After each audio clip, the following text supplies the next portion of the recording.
Assalamualaikum warahmatullahi wabarakatuh. Seluruh umat Islam mempercayai bahwa Nabi Isa alaihi salam akan turun kembali ke bumi dan menyelamatkan umat manusia, membunuh Dajjal, menumpas Ya'juj dan Ma'juj, serta membersihkan akidah umat Islam dari berbagai penyimpangan dan fitnah Dajjal. Sebagaimana diterangkan dalam hadis yang diriwayatkan Muslim, Ahmad, Tirmizi, dan juga Abu Daud. Namun beberapa ulama berbeda pendapat mengenai lokasi diturunkannya Isa.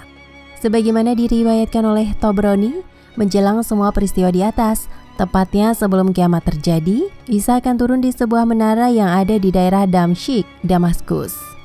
Isa bin Maryam akan turun di Menara Putih, Al-Manaratul Baidha di Damsyik, Damaskus bagian timur. Hadis riwayat Tobroni dari Aus bin Aus.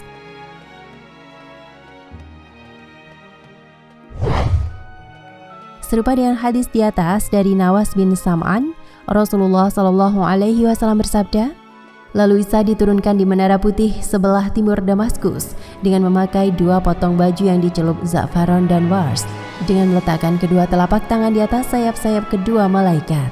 Jika dia menundukkan kepalanya akan menetes. Jika dia mengangkatnya turunlah air seperti mutiara. Maka tidak ada seorang kafir pun yang mencium aroma nafasnya, kecuali dia pasti mati dan nafasnya tercium dari jarak sejauh pandangannya. Hal yang sama juga diungkapkan oleh Ibnu Katsir dalam kitabnya Qisas Al-Anbiya, bahwa Isa akan turun di sebuah menara berwarna putih yang terletak di daerah Damaskus, Syam, Suriah sekarang. Ketika itu akan didirikan sholat subuh. Maka imam kaum muslim berkata kepadanya, "Majulah wahai Ruhullah, jadilah imam."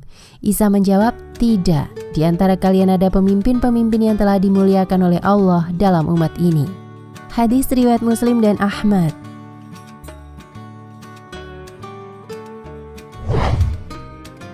Dalam Manar Al-Munif, Ibnu Qayyim menjelaskan bahwa pemimpin imam dalam hadis ini adalah Al-Mahdi yang akan meminta Isa untuk mengimami sholat kaum muslim. Isa akan hidup di dunia bukan sebagai nabi melainkan sebagai pengikut Muhammad. Orang-orang Islam akan memandangnya sebagai pemimpin mereka. Menurut Asy-Syalabi, Al-Mahdi akan memimpin umat Islam dalam sholat dan Isa akan memimpin umat Islam berdasarkan syariat. Dalam kitab hadisnya bab turunnya Isa bin Maryam menjelaskan, Isa turun untuk memerintah berdasarkan syariat Nabi Muhammad SAW.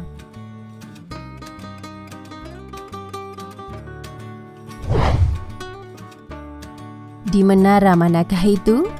Menurut Sami bin Abdullah Al-Maghluts dalam bukunya Atlas Tarikh Al-Anbiya wa Ar-Rasul, Atlas Sejarah Nabi dan Rasul, ada 2 buah menara yang sangat mirip sebagaimana disebutkan dalam hadis di atas. Kedua menara itu adalah Menara Masjid Al-Umawi yang dibangun oleh Al-Walid bin Abdul Malik, lihat Atlas Hadis karya Syauqi Abu Khalil, dan Menara Tembok Damaskus. Kedua tempat tersebut memiliki kemiripan yang diduga di sanalah Isa alaihi salam akan turun. Namun sejumlah pendapat meyakini menara yang dimaksud adalah Menara Masjid Al-Umawi.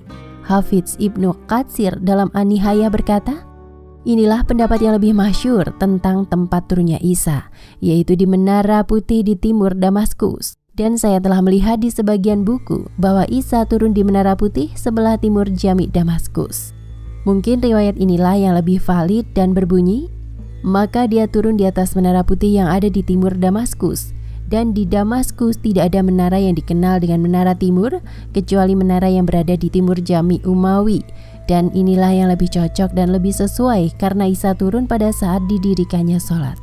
An-Nihayah fi Al-Fitan wa Al-Malahim 1/192.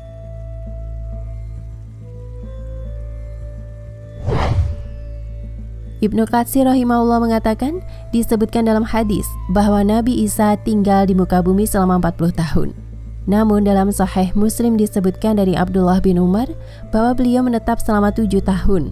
Seolah-olah di sini ada yang rancu. Maka kita bisa maknakan bahwa maksud beliau tinggal di muka bumi selama 7 tahun adalah waktu tinggal setelah beliau turun ke muka bumi, sebelumnya diangkat ke langit.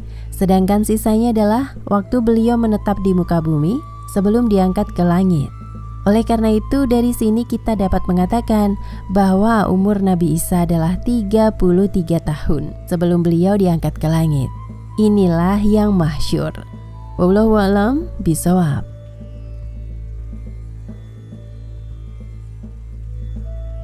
Nah pemirsa Ensiklopedia Al-Fatih, sampai di sini perjumpaan kita kali ini. Semoga menginspirasi.